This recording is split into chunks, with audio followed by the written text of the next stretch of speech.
It was an early start for the teams as the 2020 UCI Women's World Tour season regathers momentum in France, with the GP Plouay Lorient Agglo Trophee, where wet and windy weather greeted the peloton for the season's third race.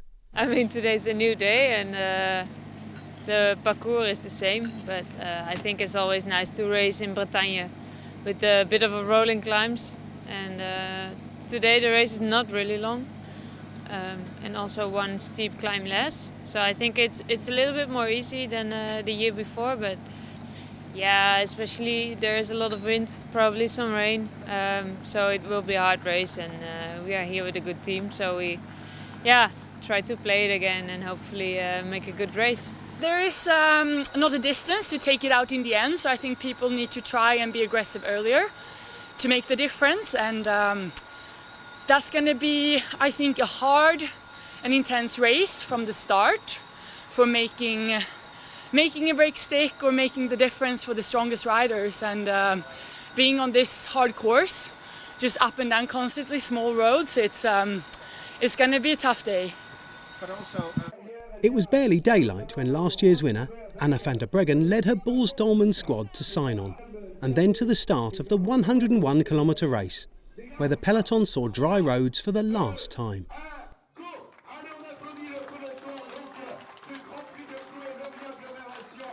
Entering 4 final circuits, each of 13.7 kilometres, and it was Swiss champion Marlen Reusser who set the race alight with a blistering attack.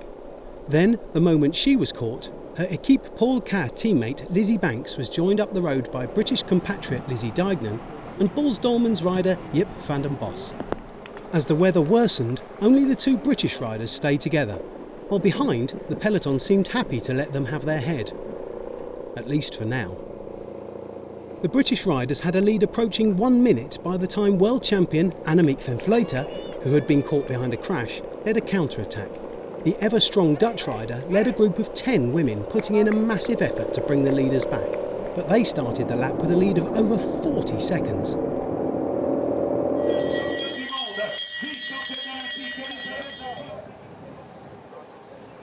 Still the pair worked, and still Van Vleuten and her Mitchelton Scott teammate Grace Brown worked to bring them back, the gap less than 30 seconds at one point.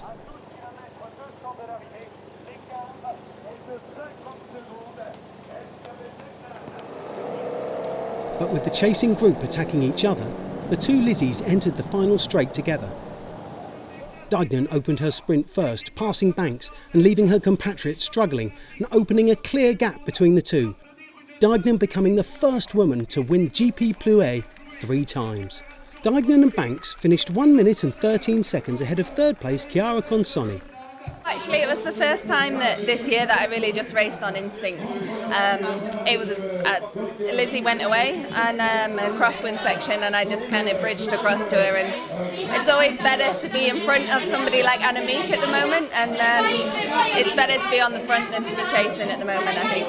I know Lizzie Banks is an incredibly strong rider, and she was showing me that in the breakaway. I didn't feel like I was the stronger of the 2 of us. I think we're pretty evenly matched, and I've never sprinted against Lizzie before, so I was always nervous until I crossed the line. It had been a bit of an aggressive race anyway, and we wanted to actually send my teammate Marlen off the front, and she was doing a really good job, and then it came back, so I countered, and I wasn't sure if it was going to stick, but I decided it's worth trying. And then Lizzie Deignan and I think Jip van den Bos came over to me, so Lizzie and I just kept pushing, and we got a gap, and then it went out, and then it came back a little bit, but I was confident that it was enough.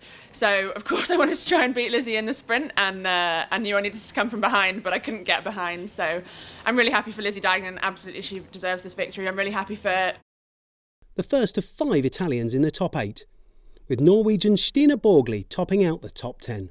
I had a really good day and ended up in a break, but yeah, we got caught in the last lap just before the climb, and I was trying again to end up in a break, but yeah, it wouldn't work out anymore. So yeah, it was just ending in a sprint, and yeah, I'm happy to defend my jersey for another race.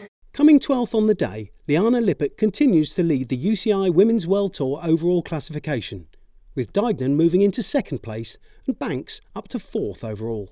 At only 22 years old, Lippert also holds the blue jersey for the UCI Women's World Tour Young Rider standings, with Consoni's third place reflecting in her race result.